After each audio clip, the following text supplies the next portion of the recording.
And we welcome you all in this session.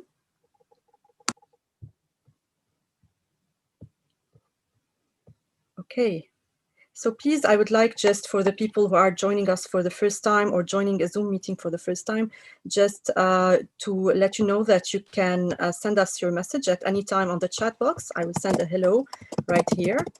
And you can also ask your questions anytime on the chat box. So it's preferable not to unmute yourself. So please, if you can keep yourself on mute so that we can just manage better the session. And we will take all your questions. So don't worry at all about the questions. We will take as much as possible of your questions. Now, regarding the video, you can put it on or off. It's up to you.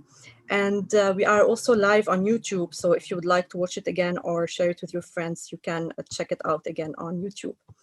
So welcome again. People are still joining. I will remove the waiting room because people are still joining in. Okay, so I will start just by first welcoming Mr. Tom Haak, who is joining us now from the Netherlands. Hello, Mr. Tom. Hello, Randa. Nice to meet you again. Hello, everybody who's there. Thank you, and great to see everyone here.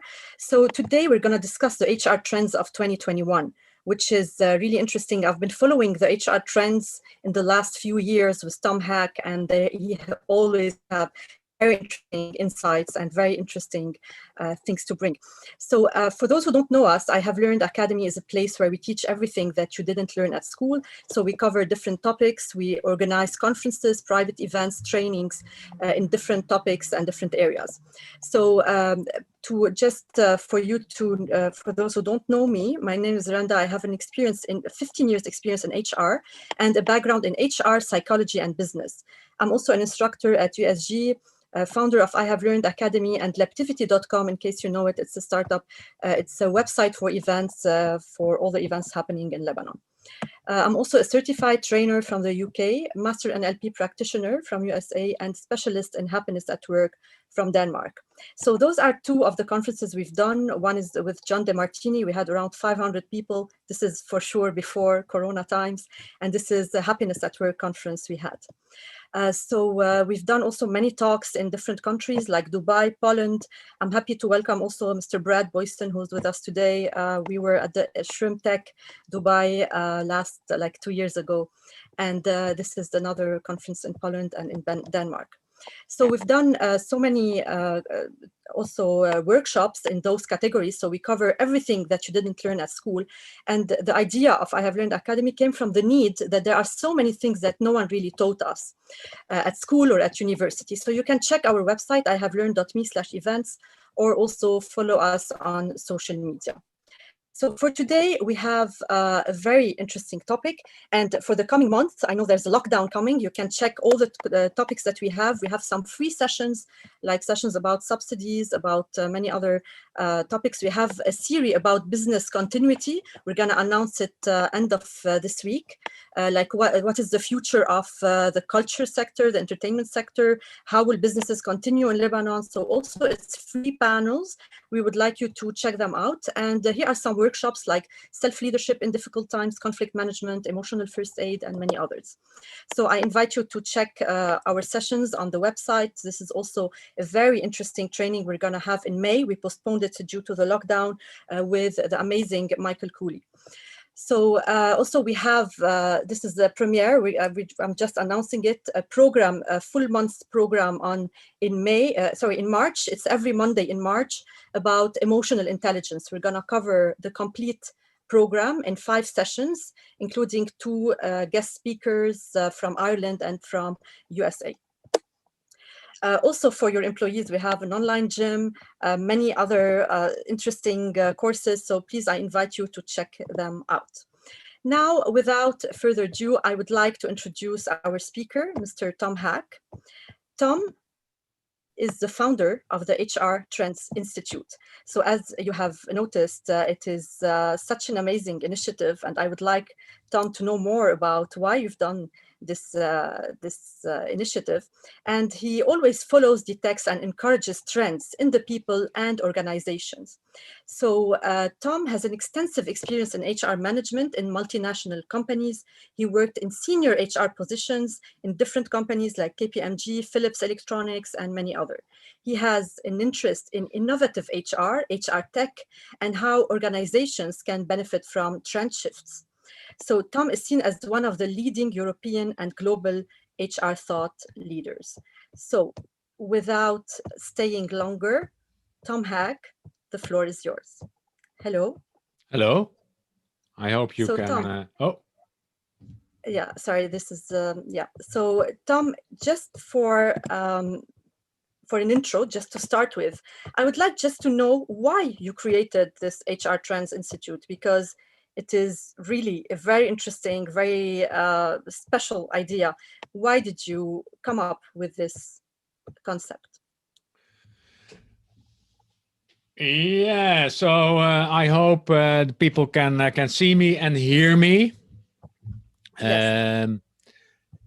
Yeah, why did I do this? My experience is in human resource management. So I've worked my whole life in HR, in multinational companies, and the last job where I was paid, I was the global director of HR for a company called Arcadis, an engineering architectural company. And that was a super nice job, and I did that for 7 years, and then I thought, well, whole life in HR. Can you still hear me? And Yes. the last job where I was paid, I was the global director of HR for a company called Arcadis. Yes, I can hear you. Yeah, but I hear myself back with about yes. 20-second delay. Yeah, I muted someone. It's okay now. It's gonna work again. All right. Yeah. So apologies for that. Please, so I ask just for everybody to keep yourself on mute so that you can just not have a back sound. Okay. Okay, thank you. Sorry for that, but it's very difficult to talk if I hear myself 10 seconds later. So jobs in HR. Then I thought, well, I want to be more at the front of what's going on, more at the front of innovation of HR. And I said, well, you know what? I found the HR Trend Institute, and I will make sure that I'm aware of the trends, that I sense the trends. And since then, for the last 6-7 years, I've done that. I've studied the trends. I've published about the trends, and I speak at conferences, and I lead inspirational sessions with HR teams. Mm-hmm. And we have seen, like most of the attendees here have watched your videos about the 11 HR trends and or read the articles about it. It is super interesting, and I would like you just, if you can, give us a quick summary on, if you want, the most important trends of 2021.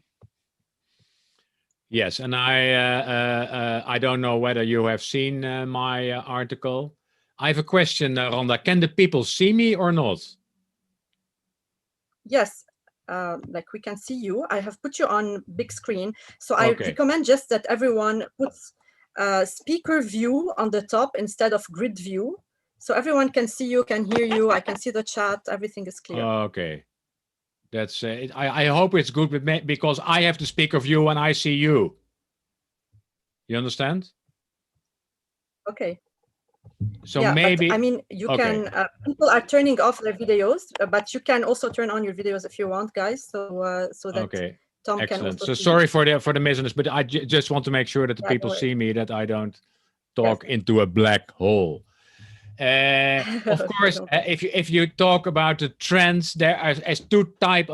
There are the long-term mega trends, and they don't differ so much per year, to be honest. Those are long-term trends that have been there, and they will be there a long time. But it's interesting that even if you look at the long-term mega trends, generally the HR community, the HR practitioners, are rather slow in the uptake of those trends. So that's one remark about the trends in general. So there's the long-term trends, and then of course there are specific trends where you see elements often connected to those mega trends. For example, a long-term trend is about purpose in the work environment. People are more and more looking for purpose and looking for sense giving in the work environment. And what you have seen in the last years, and that's become more prominent, will become more prominent even in 21, is that also when you look at the role of HR, people expect of companies and of HR in companies a more activist role. And I call that for this year ethical leadership. We see many things we don't like in organizations. We see many things we don't like in society. And people in society, but also employees of organizations, they expect their organizations and they expect HR in the organizations to take a point of view and express that point of view. We can't sit at the sideline and just wait and see what happens. And well, we can have interesting discussions about that. Of course, it has to do with things like discrimination. It has to do with diversity. It has to do with inclusion, but it also has to do with harassment in all kinds of forums. We have seen that. So. Tom, I was particularly intrigued by one Yeah. of the trends, which is Goodbye HR Business Partner. I'm sure some of the audience hold this title like they are HR business partners or they have in their team an HR business partner. So why, in your opinion, it's Goodbye HR Business Partner? Yeah, so again, the long-term trend, you could say in a sense, is that HR is moving from a pure administrative bureaucratic role to different other roles. So that's a trend that has been going on for, you could say, probably 25 years. In that movement, we have seen that many HR professionals and many HR people, they aspire to be strategists. They aspire to be a part of management. And that's where the whole movement to HR business partners has started. So what we see today, there are many, many business partners, but if you look at the role and the jobs those business partners are doing, well, maybe 80%, 70, 80% of that work is operational. And that's not strategic. That's not change management. That is an operational role that does belong in, you could say, the HR services, HR operations. So you will see, in my view, a split of HR in 3 areas. Area 1 is HR operations, the big chunk of HR. And to be honest, probably the most important part of HR. Most people who are in HR are in operations. And it's not, it's a very important part of HR. I can talk about that later. The second part is, you could say, HR strategy, HR architects, HR business partners. In some organizations, a small group of people that takes a more holistic strategic role. What do we want as an organization, and how can we, from an HR perspective, from a people and organization perspective, contribute? You don't need many HR architects and HR business partners. The third part is more the employee-focused part of HR, helping people to, you could say, in a sense, become better. Also, that is neglected. So operations has been neglected in partly. The employee focus has been neglected, and we have too many people who say, well, I'm a business partner, I'm part of management. So that's why I say, well, goodbye HR business partner. We need more in operations. Your job anyway is operational, and we need more focus on the employees. And then we still have probably some business partners left, of course, hopefully. So it's not goodbye to all, but goodbye to most. And we see this movement in big organizations. Very interesting, actually. And like we have also the HR trends before COVID-19 and HR trends after COVID-19. So for you, what is the main factor or the main change that came in this after COVID-19 in the HR trends? So we Yeah, can so see, for example, the hybrid office, like yeah, people can work remotely, but what else? Like what really changed? I don't think so much changed. So that's one. I think COVID-19 has acted as an accelerator. So there were trends, and some of those trends, in fact, many of the trends have been accelerated in COVID-19. So that's a good thing. So acceleration of the trends is a good thing. And you mentioned already a few. Of course, all the technology and the technology that is used for remote working, that was already there. The use of it is now accelerated. Also, the urgency, and that's why it is an accelerator. The urgency is higher, and that helps. Often, urgency helps to implement changes. And where HR, I talk specifically about HR, but of course it's not only about HR, it tends to be slow. Now suddenly, we have to do things very quick because we are in a crisis situation. So the crisis situation helped us here. But what we have also seen that, yes, some trends were accelerated, but often the real transformation still has to happen. And I think we are now is the moment to talk about real transformations. I give you an example. What often happened that in the early stages of the COVID-19 crisis, people looked at their old practices and tried to replicate those practices in the digital world. For example, meetings. People say, okay, we always have our Monday meeting from 9 to 11. We can't have it physically. So now we do it online. Good morning. It's Monday morning, 9 o'clock. Well, that's not a transformation. That is digitizing your old practice. Now the time goes, well, maybe we can go to, for example, asynchronous meetings. Why do we have to be at the same place at the same time, in the same meeting at the same time?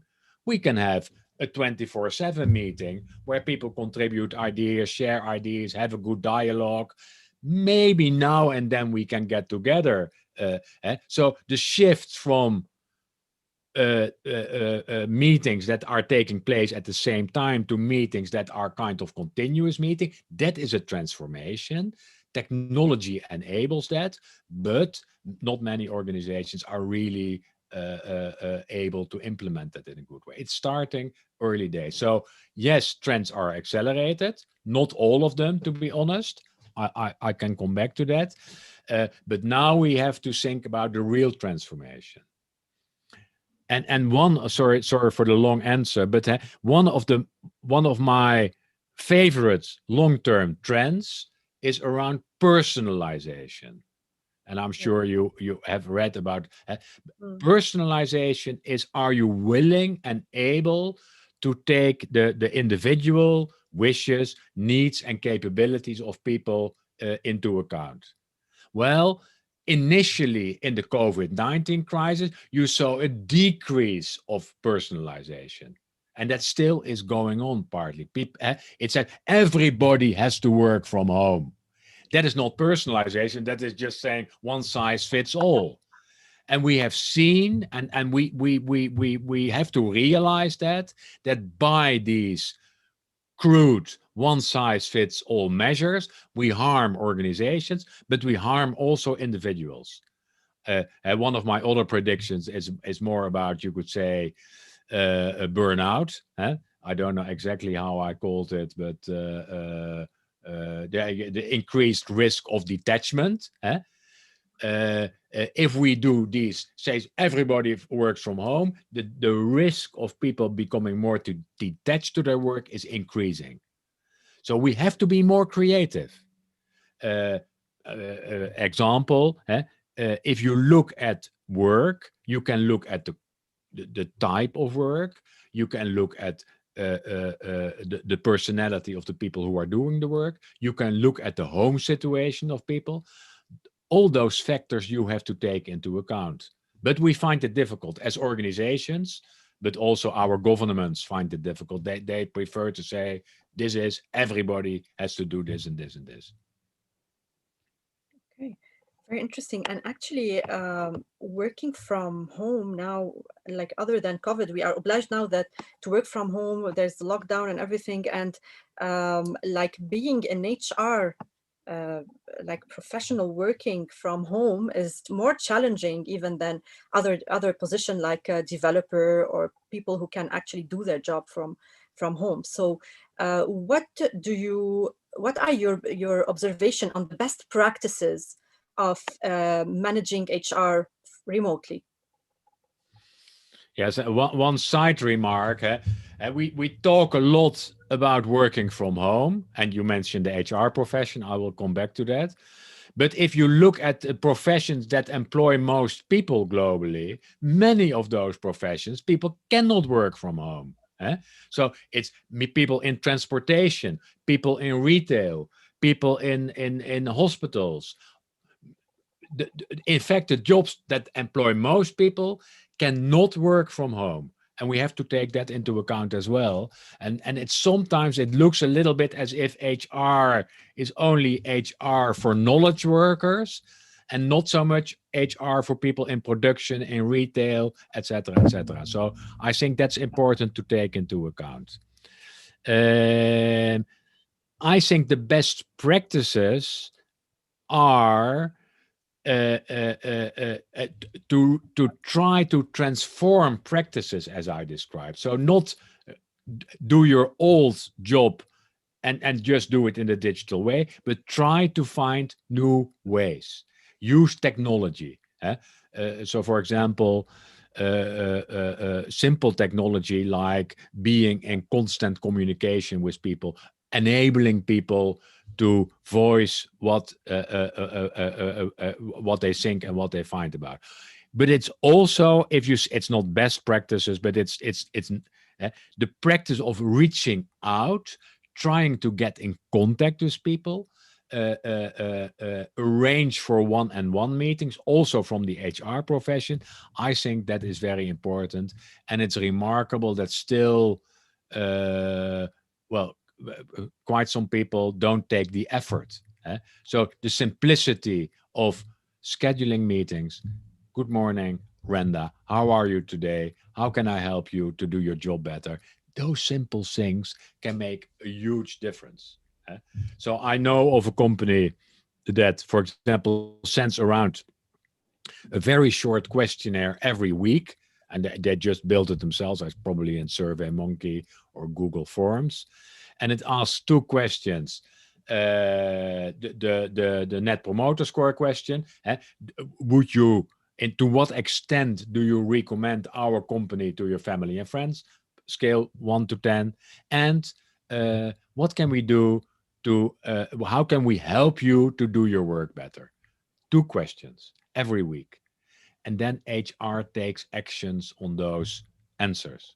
Not complicated, very simple to do, and everybody can replicate it. Mhm. Well, we have another question that is from the audience. It is a bit close to this one. It's about creating more loyalty and ownership for employees when it's becoming more challenging for HR to create like engagement in the company and loyalty or even motivation for the employees while they are. So you mentioned something very important, which is keeping the human aspect, like keeping the human communication, because we are behind screens, but keeping the one-to-one, the human touch. However, for HR managers in particular, and for like people managing the HR function, like many people mentioned in the form they have filled, that it is becoming very challenging to actually have more, create loyalty or create this motivation? What's your advice on this? Yeah, we know what important drivers of engagement are. Yes. And I don't have my handbook here on my table, but I know some, of course, out of my heart. One we already discussed. Always an important driver of engagement is the relation with the supervisor behavior. So how is my direct supervisor relating to me? Is he or she taking the effort to reach out? Does he or she talk to me? So that's a relatively simple thing, but that's probably still one of the most important engagement drivers. That's one. A second one is around, I know how I can contribute to the organization. I'm important. I can contribute. That is a matter also of communication and performance management. Is it clear what is expected of people and how they can contribute? So the classical goal setting and goal alignment process becomes even more important. Making sure that people know that what they do is important and helps the organization. So that's a second element. The third element is that people feel they are part of a team. So it's the supervisor, but also being part of a team is an important element in engagement drive. Now we know that all those elements, I just mentioned three, I will mention more, have become a little bit more difficult, especially when people work from home. So we have to make extra efforts to make sure it happens. I already talked about supervisor contact. The teamwork is an element. How can you, even in the virtual world, make sure that teams are connected, that teams get together? And there are, of course, it's not only about being together in Zoom in a meeting, but you can also use other communication tools like Slack or even WhatsApp to make sure that people are connected and know what everybody is doing. Another important engagement driver is development. People are more engaged if they know they can grow and learn and develop it. So this is an enormous opportunity and absolutely an area that has been accelerated in the COVID crisis. And that's learning, online learning. How can we offer people the opportunities to learn in this environment? But also there, sorry to repeat myself a little bit, we need a transformation.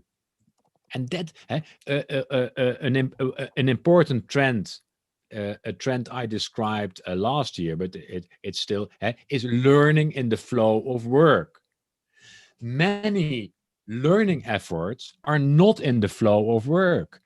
So if you say, well, we used to have our people in a classroom training, and now we do it in a Zoom meeting, that's not transformation. You have to find possibilities to help people to do their jobs better and in the flow of work. I'll give you an example.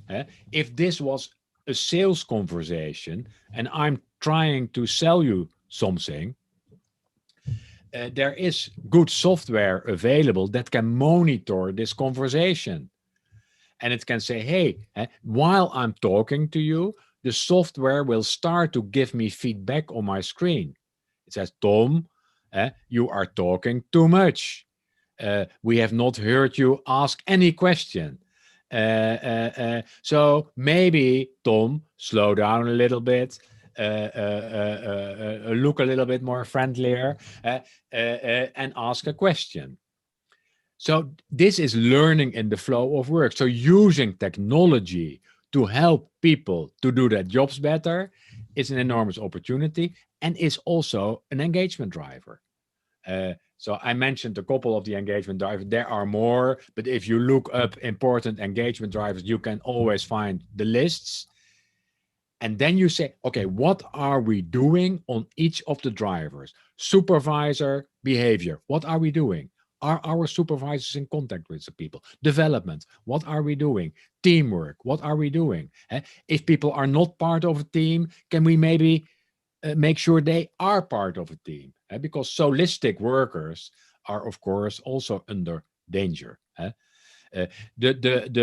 Another element is around technology, making sure that you help people with the technology that to do their work good, and that's these days super important. Can you help people to do their jobs better if they don't have the right computers, if they don't have the right work environment, even if they don't have the right chairs? Well, make sure that you invest something in those areas. So talking about technology, one of your trends is about VR or virtual reality. Can you tell us why this is a trend? Like VR is not new.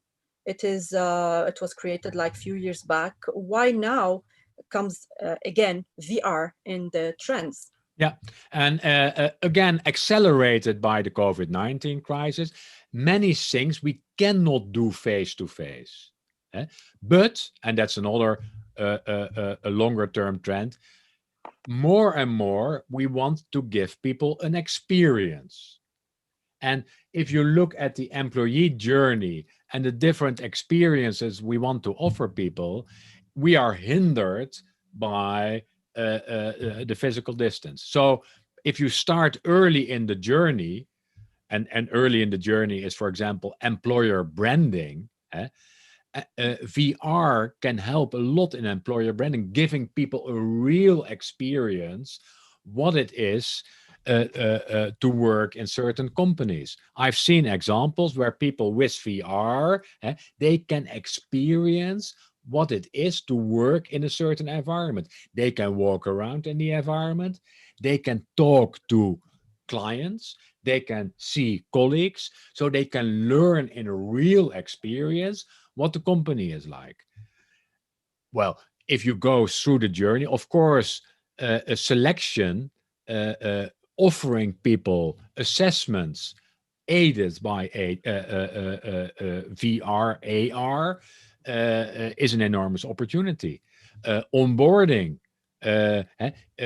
onboarding is not so good possible today because people cannot come in the office. You cannot, but onboarding is super important, and there are onboarding tools developed and in development that can help with the help of VR. And then you go further, and then of course the whole training and development area is an obvious area where VR can help. We talked about learning. There are many things that can be done with VR. It's going relatively slowly. It is accelerated, but I'm very interested also from the audience to hear about nice examples of the use of VR.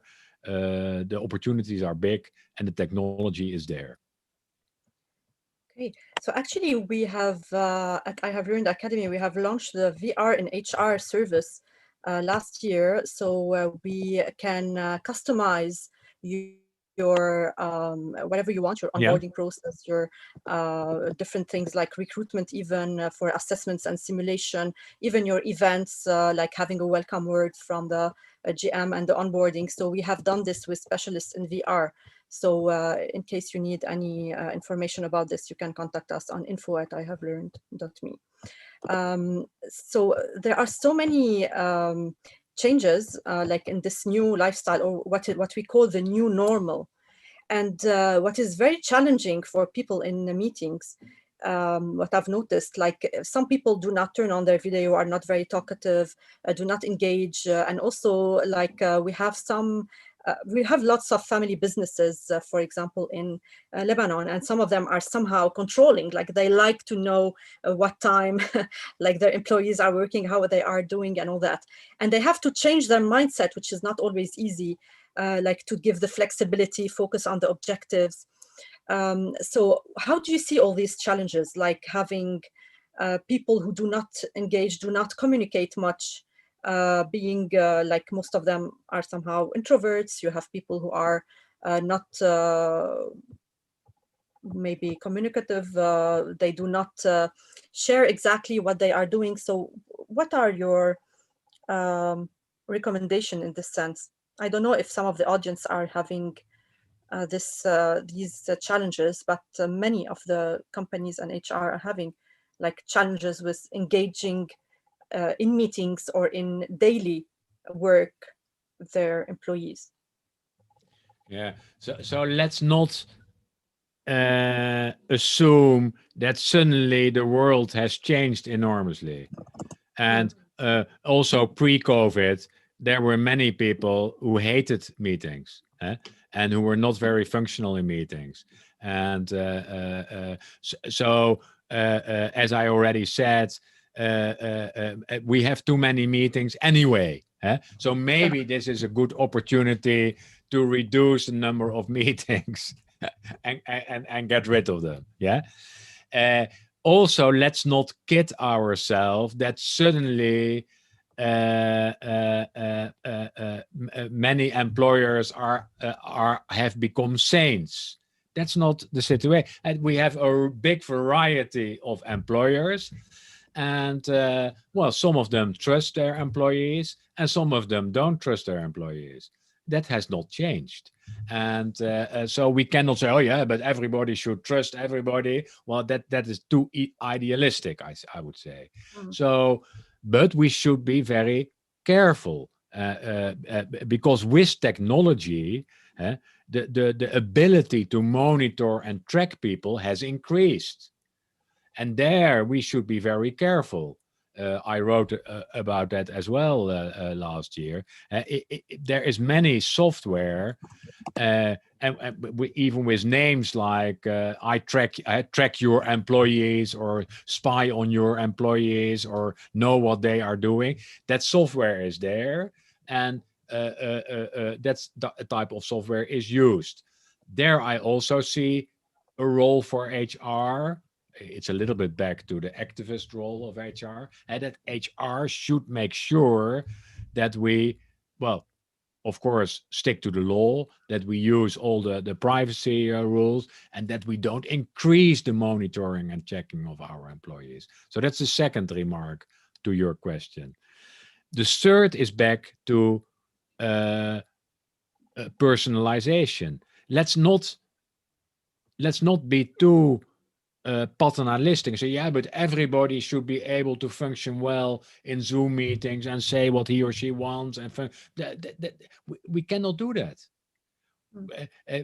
We should find ways to interact with different people and use the capability of different people, even if they are different. So for some people, it might not work too well to be in Zoom meetings all the time. Well, let's try to find other ways. Maybe it's better to have one-on-one. Maybe it's better to do things in writing. So let's not impose too much, but let's reach out to people and say, okay, how can we best work with you, or how can we make sure that we use your capabilities?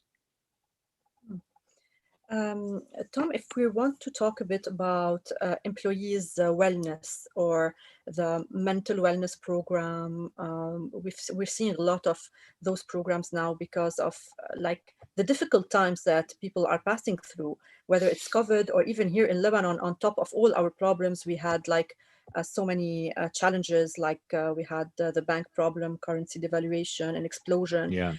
very, very, very heavy on people. Some people are like not able to focus on their work. They are having like plenty of things to deal with, whether it's financial or maybe they lost someone in the explosion. So it's really heavy. And even like in other countries, because we have an audience that is a bit mixed from different Yeah. countries, like in other countries, like even COVID or staying at home, changing the lifestyle is very stressful indeed. What is your view on the employee mental wellness programs?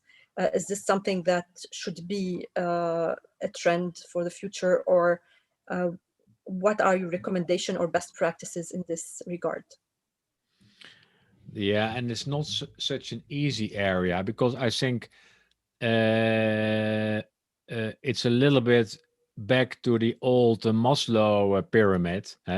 Whether it's really functioning in that way, I don't know. But if people are scared for their work, are scared for their job, and for many people in many countries at this moment, it's more about survival.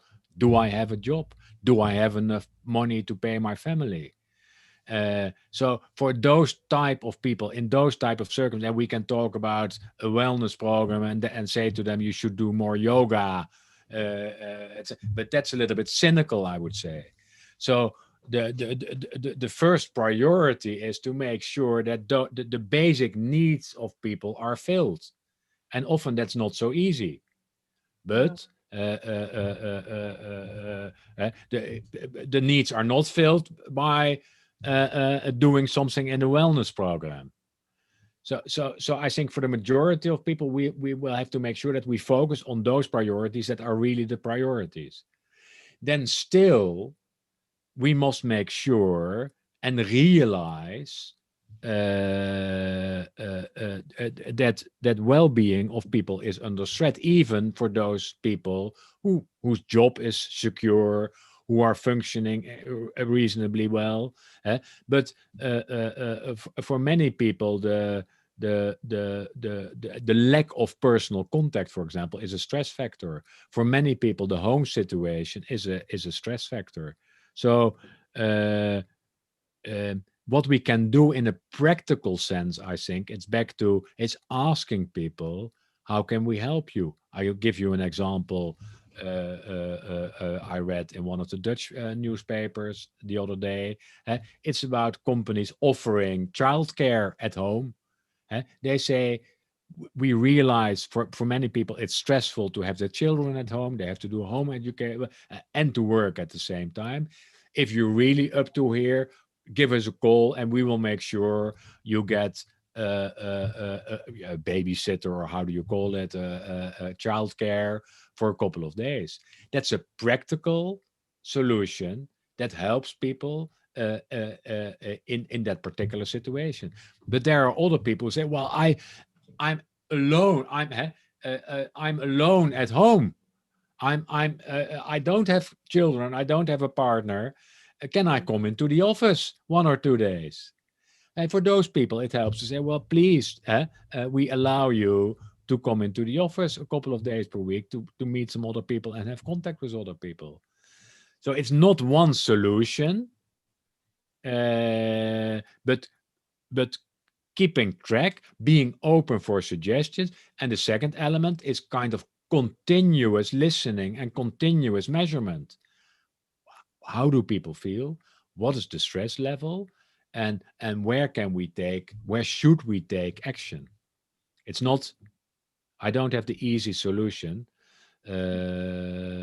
but coming with practical solutions to help people in the best possible way, I think is a first good step.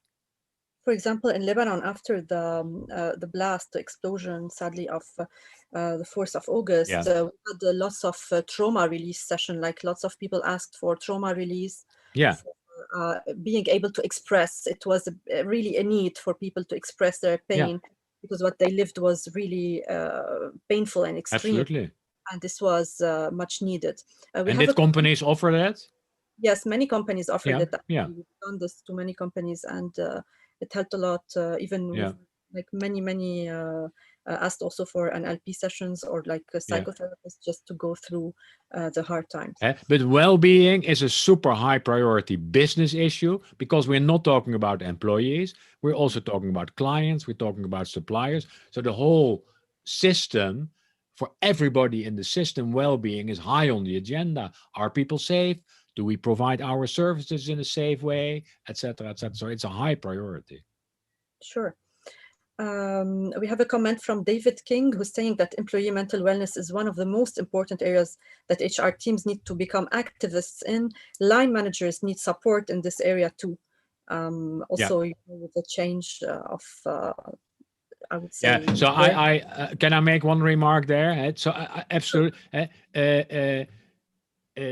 Sometimes, and that's also a little bit one size fits all, people say too quickly, oh, it's the responsibility of line management. Good luck. And I think we cannot do that also as HR. We should find, as some line managers are excellent, but some others are maybe not so good in those areas. Then we have, and I totally agree with David, and then we have to support them and maybe even take over some of the roles and say, okay, well, if you have a problem in direct contact with your people, we will do it.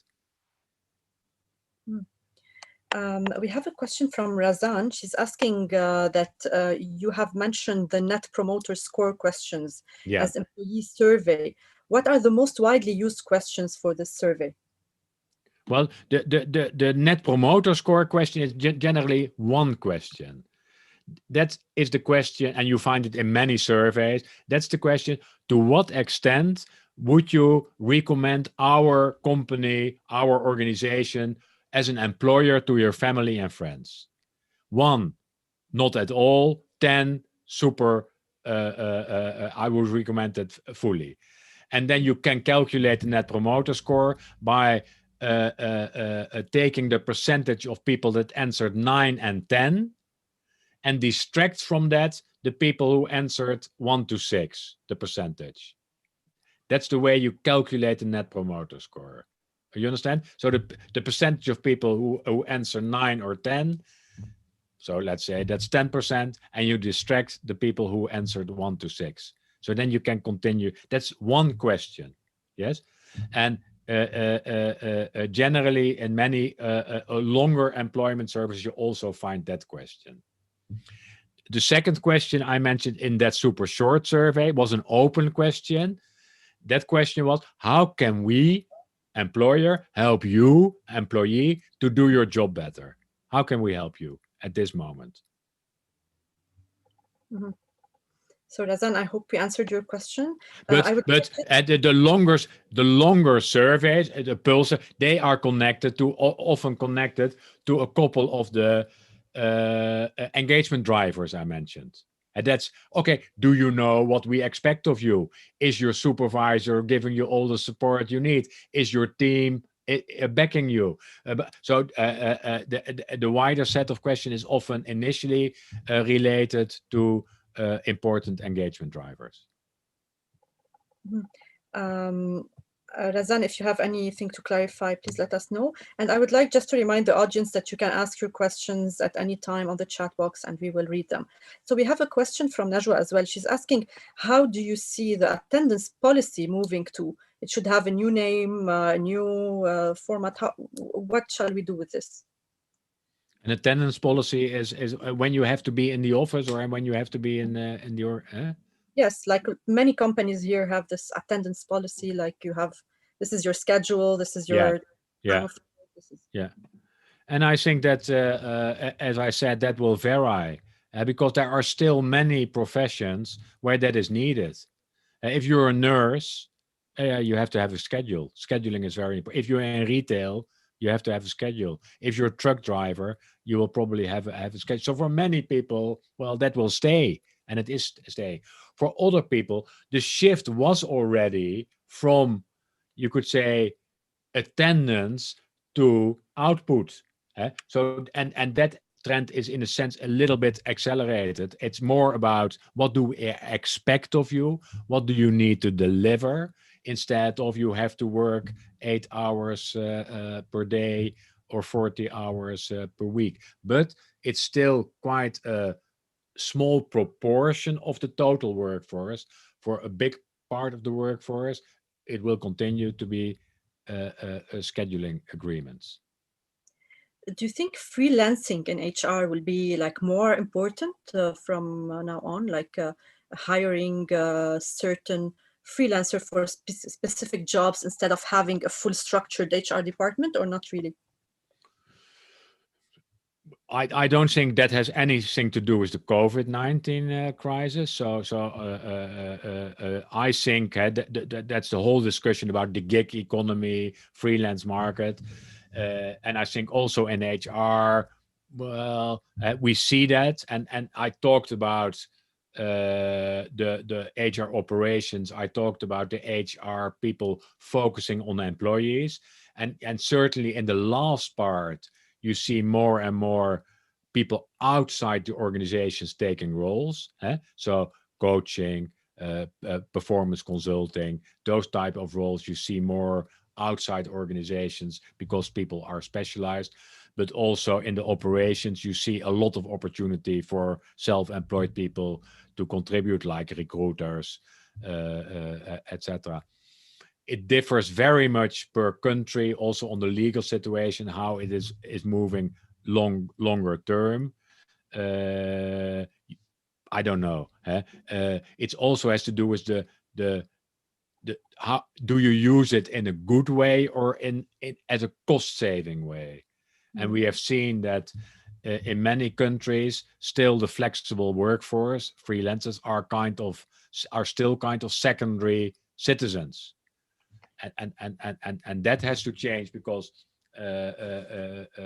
if that's the case, it won't work. Leticia is asking, she's asking that she was looking for a job in HR, but someone told her, why don't you look for something more futuristic? So she's wondering if HR will not be one of the tomorrow careers or as important as it was. What do you think? Yeah, it's always difficult to give career advice. No, but in terms of the HR function, I would say. Yeah, the basic advice is always follow your do things you like and you're good at, and then you. So that's secondly. Yeah, would I advise people to go for a career in HR? Question mark. And the amount of jobs will over time become smaller. We talked about HR operations. The number of jobs in HR operations will become smaller because we will automate. So we need less people. There will be jobs left, but over time there will be less jobs. But there are also new jobs created, like the whole area of people analytics. So if you're good in methodology, if you're good in statistics, if you're good in programming, those are typically areas where we need people now and in the future. But also on the side of what I talked about, employee, helping people to become better, employee for there. That's typically an area where we as humans have a lot to add. So if you look at what type of jobs, what type of skills are future proof, there are also many skills in areas that machines cannot easily replicate. So empathy, but sense making. So if you're good at that, then still HR can be a fantastic area to be in. But if you're good in, so that's. Talking about the new HR positions, we heard a lot lately about inclusion and diversity. So David is asking about inclusion and diversity manager role. Do you see this as a key future trend role? That's a difficult subject, because it's still super early days when we talk about diversity and inclusion, and for many companies it is not high enough on the agenda. So for many organizations, but I don't know at all how it is in Lebanon, but it's there's a lot of window dressing when it comes to diversity and inclusion. People say, we have to do something, and maybe they appoint a diverse D&I officer, but the question is, are they really taking it serious? And so I don't see enough of that. So I think it's a super important subject, but it's not taken seriously enough. And then often the specific roles in that area, I don't know. So D&I officer, it's a little bit like sustainability. Those roles can easily develop in kind of excuse roles. Oh yeah, we have a D&I officer. Talk to her or talk to him, and instead of everybody taking responsibility. And I think so. D&I, I think, is, and I talked about the activist role. D&I is an important element also on the agenda of HR. Why? How can we make sure that we fight biases? How can we make sure that there's equal opportunities? Well, in many organizations, that's still a big issue. But you know better than I how it is in Lebanon. Actually, it's still new, but we have seen some companies having inclusion and diversity roles. However, it's still a bit shy. I don't know if the HR audience would agree. We have a question from Vanessa asking, what HR trends do you foresee that can help employees meet their targeted KPIs during remote working?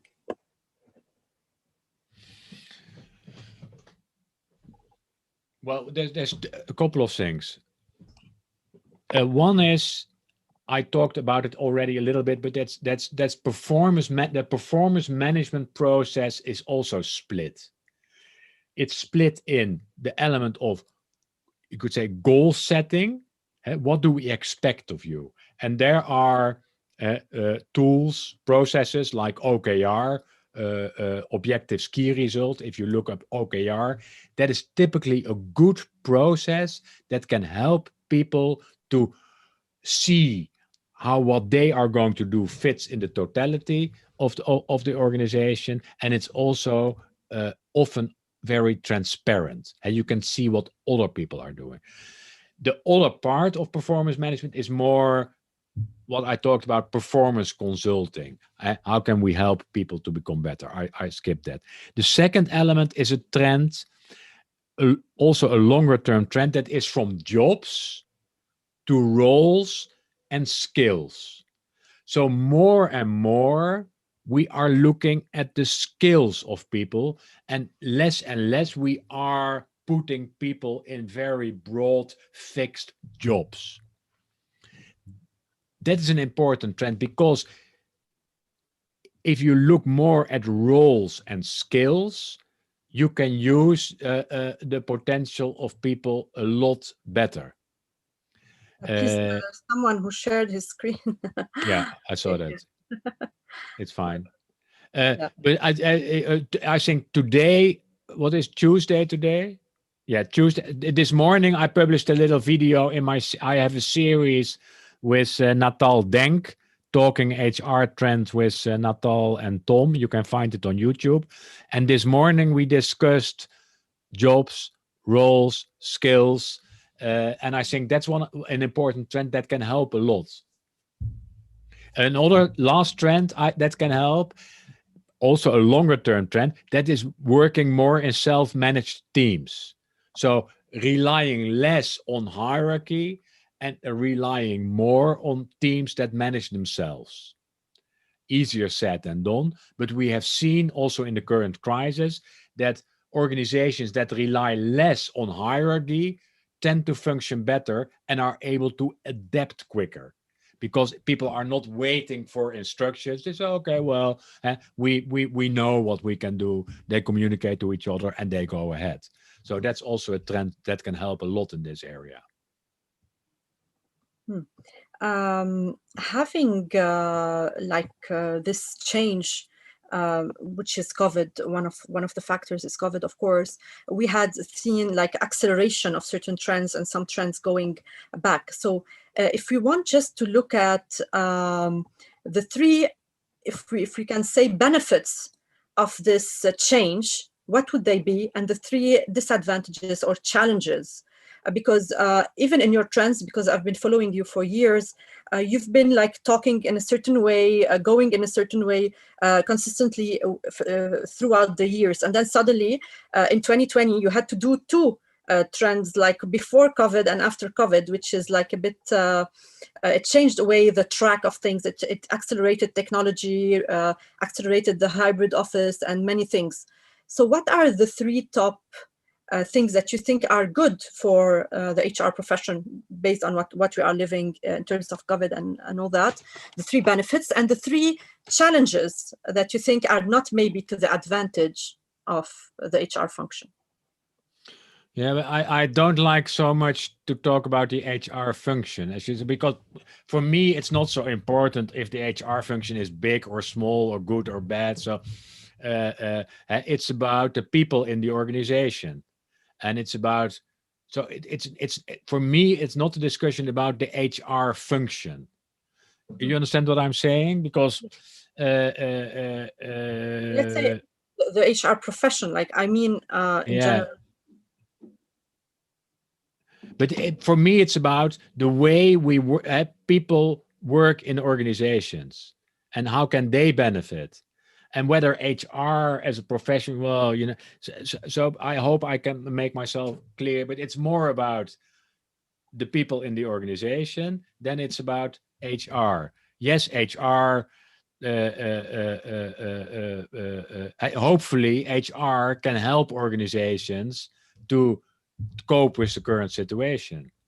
And the good news is that they can help a lot in the technology area.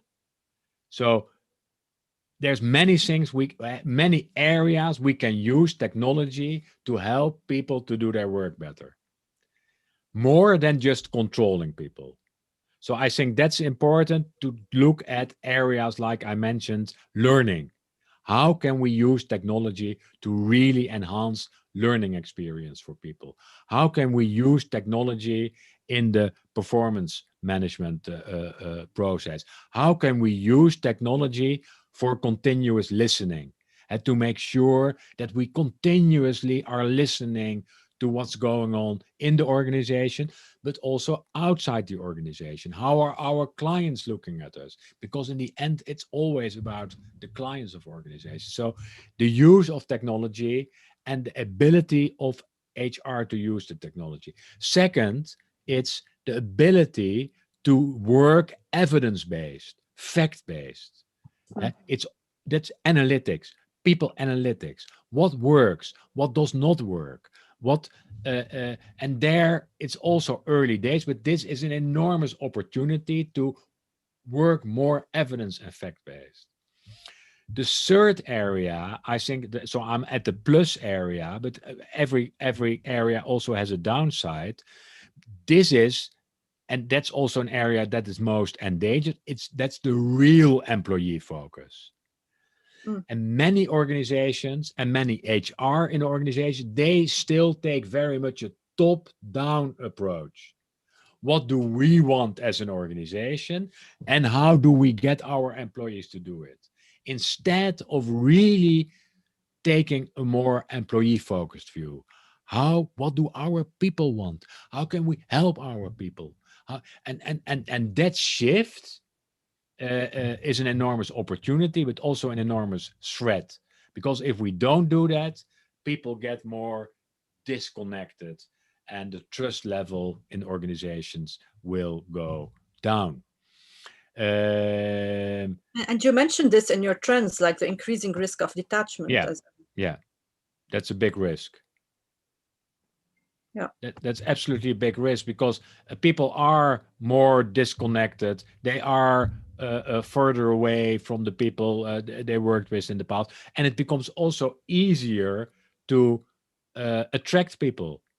Because if people are working from home, and if it doesn't matter where they work, it also becomes easier. Also, it becomes, for example, easier for me to try to find people in Lebanon. If I need developers, if I need certain skill sets, I say, well, I don't care where people are. If there are good people in Lebanon, I will try to find them, and I can maybe give them a better experience than they have in Lebanon. So poaching people, trying to find people becomes easier, and that's a risk for organizations. So you better make sure that you are well connected to your people, that you know what's going on, that you're listening to them, and that you're willing, to provide help and services that can help them to do their work better. Mhm.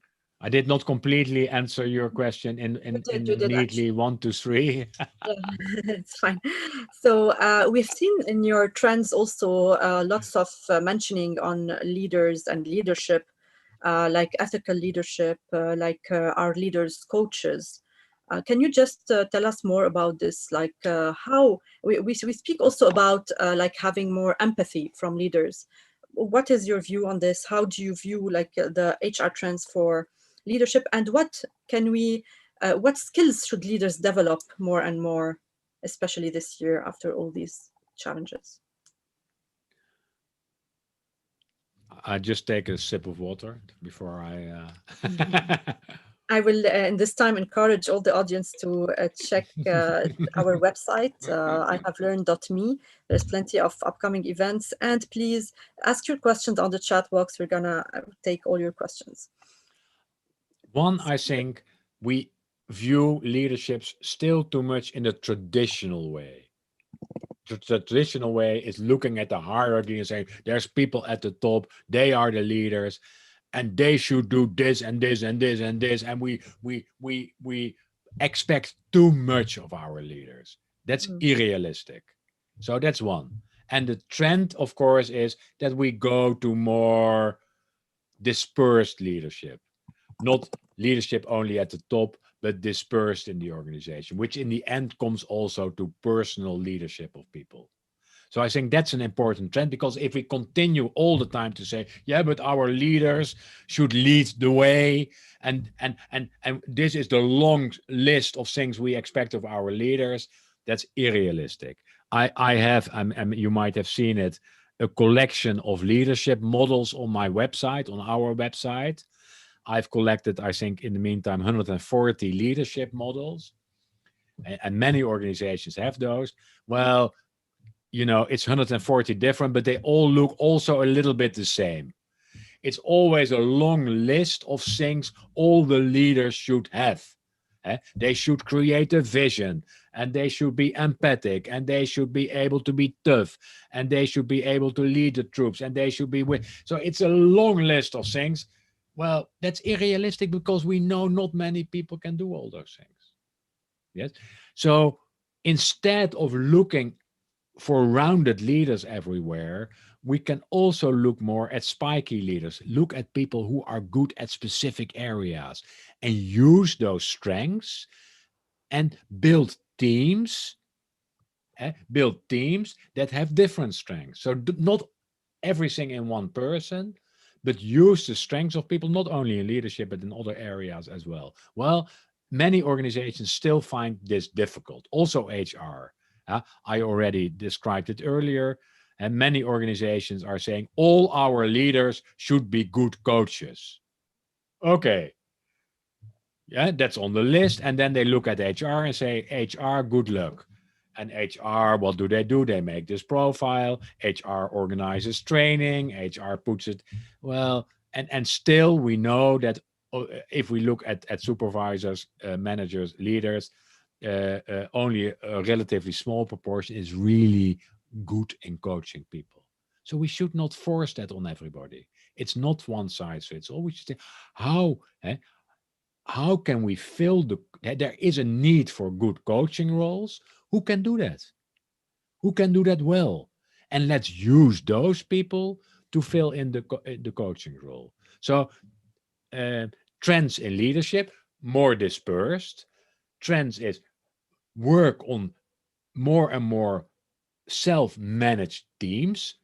Ingredients of that, make sure that teams are empowered, that and teams know what to do, so that they need less leadership. And yeah, full stop. I can talk more, but one of your trends is about the hybrid office, and this is like a new term that we hear a lot these days, like hybrid, like half online and half physical. So how do you see, or how do you imagine the hybrid office? Yeah, and I think I already described it a little bit, but for me it is looking at the different dimensions. So look at the type of work, look at the personality of people, look at the home situation of people. And then you say, what type of office solutions should we offer to people in the different cells in the matrix? So, for example, people in creative professions, we need to make sure that people in creative professions have the opportunity to work together and come together also physically. Innovation, for example, is an area it's very difficult to be innovative alone at home and say, okay, but next hour we will have a meeting with our team and then we are innovative. That does not work in that way. If you are a researcher, a developer, a creator, well, you sit at your desk and you walk around and you drink a little bit of coffee, and then and then I have a conversation with you, and then in my conversation with you, a nice idea is sparked, and I want to discuss it with some other people. So this is typically an area where people need to come together. Yes. So the hybrid office is offering opportunities. It was already going on in the past, also in real offices. It's about having meeting rooms, physical meeting rooms, virtual meeting rooms. It's about having the opportunity to work alone. So people who are in home situations where they cannot work well alone, yeah, you should offer those people either the ability to work in an office or hire a hotel room, create hubs. So hybrid is being creative in offering people virtual and actual physical office solutions that fit with their work, their home situation, and their personality. Very Not interesting. easy. We're already there, actually, somehow. This is the future, and I don't see even the Zoom meetings. It's totally new in some areas, but however, it's becoming easier for some people, and maybe the meetings are also shorter and more Yeah. efficient. Yeah. We have a question, two questions actually that we can merge in one. It's about the company culture. So Najwa is asking about the company culture. Is it the responsibility of HR alone? And Rabia is asking, how can we understand younger workers within organizations that have many generations in their ranks? So it's a bit similar, like creating a common ground, a common culture for the company, especially when you have the hybrid office. It's a bit challenging. So what are your recommendations in this regard concerning company culture and having a common culture between young and more senior generations? Yeah, and culture is always a difficult subject, but I think it has a lot to do with values. We already discussed that a little bit. More and more people expect organizations to go behind a certain purpose, and that is all around: are you clear about your values? What are our values? And the values become more and more a kind of the fundament of organizations. Not just a list of values on the wall, but real intrinsic lived values in organizations and being explicit about it. So I think that's very important. And many organizations have made steps in that area, but well, we can have a lot more, and it helps. And it's not something you do once, but this is a continuous discussion about what are our values and are we adhering to those values. And I think that HR plays a role because HR can play a role as a kind of guardian of the values and make sure that someone is and that has to do with the element I discussed earlier, ethical leadership. It's also guardian of the values.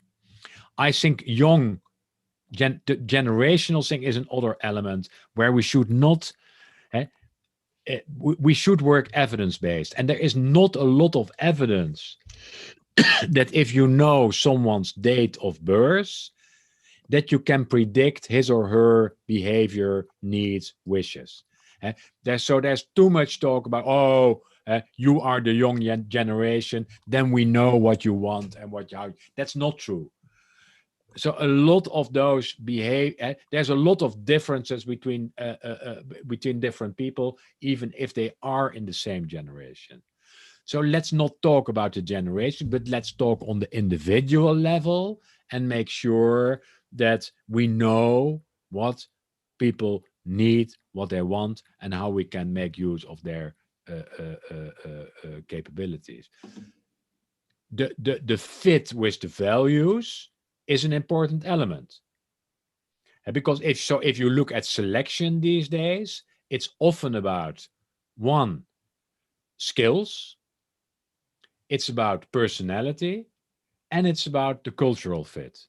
And because sometimes there is not a good cultural fit, and then you better not hire people. But in those three areas, upfront, good testing is important to make sure that there are company attached to the people, who share the values and are able to, build on those values. Another interesting point in your trends is the search for the anti-fragile personality. So how do you define the anti-fragile personality, and why not using the search for strong personality or for a confident personality? So why the anti-fragile? Is there any Yeah, specific? absolutely. The anti-fragile comes from Nicolas Taleb, who developed that concept of anti-fragile. But I like it a lot, and it's very relevant. It's exactly it's fragile. You know what fragile is? You could say, yeah. Then the next is something like more what you'd say strong or robust. But above that is anti-fragile. That is a person or an organization that can benefit from bad situation, that can benefit from stress, that can really flourish in adverse conditions. Well, that is important. People who today resilience slash anti-fragility for many organizations is super important. How do we live with the current crisis? How can we adapt to the crisis? How can we come out of the crisis in a better way? And we need people in organizations who can do that. So the anti-fragile personality, I think, is super important because one, this is not the last crisis we will have. It's not okay. Well, after COVID-19, we go back to everything as it was in the past. Absolutely not. There will be other crises. We already knew that. Change is faster and faster. So it helps to have personalities in the organizations that can adapt, but also benefit from crisis situations. That's the anti-fragile. And I recommend people to read the book of Nicolas Taleb. He's a famous author of He's books. Lebanese, by the way. What? He's Lebanese, absolutely. Yeah. So I don't think he lives there any longer. He probably lives in London, but he's a super writer. I like him a lot. Hmm.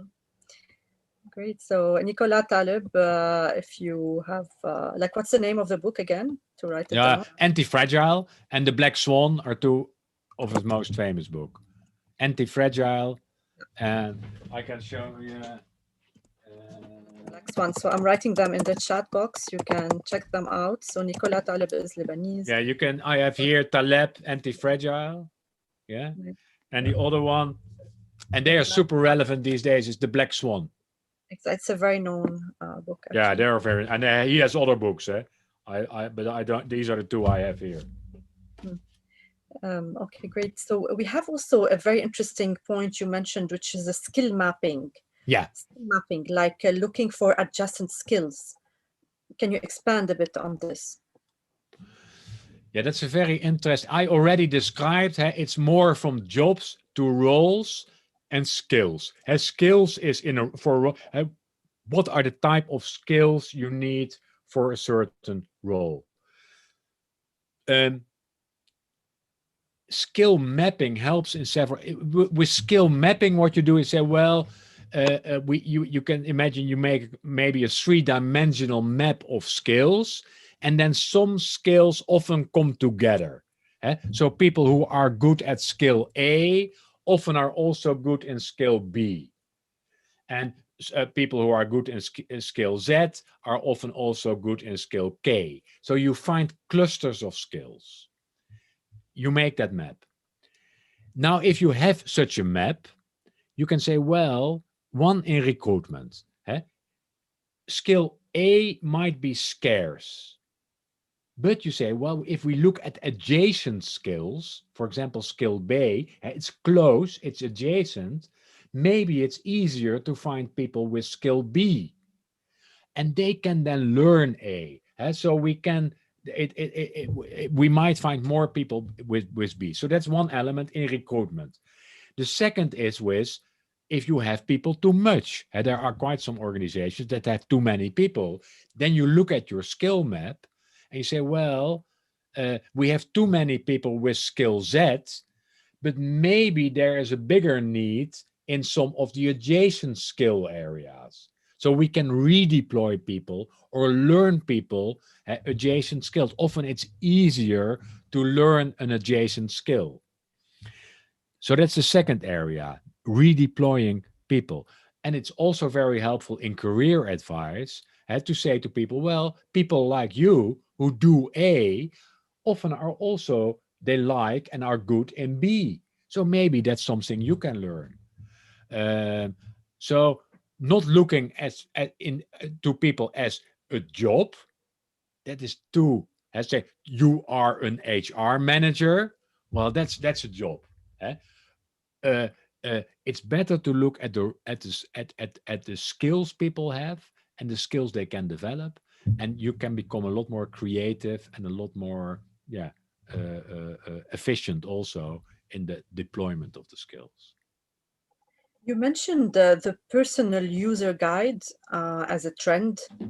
How does this work Well, exactly? that's a simple. I already talked about personalization, Yes. and the personal user guide is a simple product I like. That's if you and I have to work together, Rhonda, we both do this test at the personal user guide, and you can find the URL in my article on my website. I do the test. It's a big 5 personality test, and then it's translated in a user guide. I can show you. You can read my user guide. It's a kind of manual how to best work with Tom. And I read your user guide, how to work best with Randa. And by knowing each other's user guides and the user, if we both have done it, you also say, hey, Tom, if you work with Randa, maybe it's better not to give too much instructions because Randa is typically someone who likes to do things on herself. So maybe gently probing is better than saying, you have to do this. I make it up. We have not done it. So you can imagine this is a simple guide that helps people to work better together. I love this, by the way. I really love it. It's like a user manual. Yeah, it's a user manual. Absolutely. No, absolutely. And it's free. So you can do it free. It's nice and free. And why not? Huh? A very nice idea. So you spoke a lot about the digital technology and the progress and everything, but you mentioned the return of Big Brother. What exactly? Yeah, the return of, I already mentioned that. That's the software to monitor people, to Yeah. track people. And I think that is a dark side. So we should be very careful and aware of that. But it's technically, today, we know we are tracked continuously. Yes. Our social media do that, but even if you, many people have their phone in such a way that a lot of people can track where they are, what they are doing. No more privacy. Yeah. So, and I think in the workplace it becomes, and so there are good tools that can help people to do their work better. Also, if I can track who is where in my organization, it helps me a lot.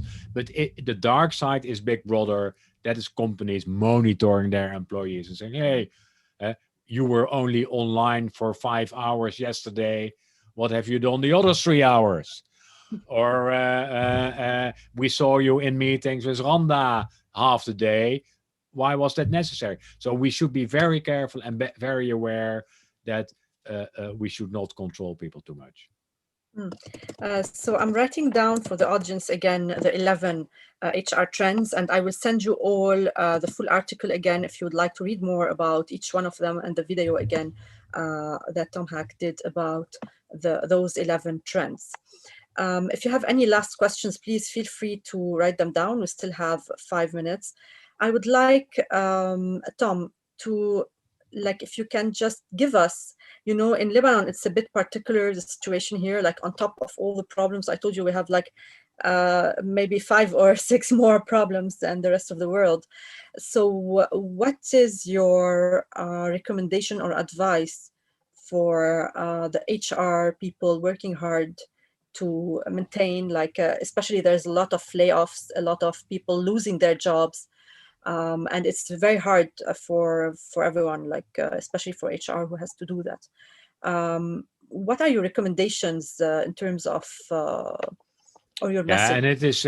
I don't want absolutely not to be arrogant, and so it's very difficult for me to place myself in the shoes of people in Lebanon, and I'm sure the conditions are a lot more harsh than I have ever experienced. So, uh, uh, uh, I think, and so I can't say revolutionary thing, but I think it's not. I thought we talked a lot about the trends today, but of course, in the end, it's not about the trends. It's not okay. There are trends, and how can we use any all those trends? That's not the key question. The key question for me always is also probably in Lebanon. What are our big issues in our organization? And that's often related to the clients, whether you are government or private sector. How can we as organizations help our clients, and what are the issues? And then the question for HR is, how can we help solving those issues? So that's the key question. And then, of course, the power of HR should be that HR knows a lot about people, and what motivates people, what drives people, and how the people in the organization can help to solve and deal with the issues. So I think it's also about focus and simplicity. So it's not about implementing all the trends. It's focusing on these are burning issues. And I'm sure, as you said, you have many burning issues, but also there. And how can we help? And then it's about the trends is okay, with clever use of technology we can be more clever, we can be more innovative, we can be faster, we can be more personalized. So it's using the trends to deal with the issues, the urgent issues. So also I'm not so much in favor of having a time scope which is too long. Let's not the issues are here now, and not 2025 or 2030. Very interesting. Thank you. We have lots of messages from the audience thanking us for the session. I'm receiving lots of private ones as well. So Najwa saying that it is really impressive. Thank you for bringing this knowledge to us. I would like to end with one particular question. I have learned Academy is about everything that you didn't learn at school. What is one thing, Tom, that you wish you learned earlier and no one really taught you about HR or about anything else you would like? So what is one thing you said, I wish I have learned this? Yeah. Uh,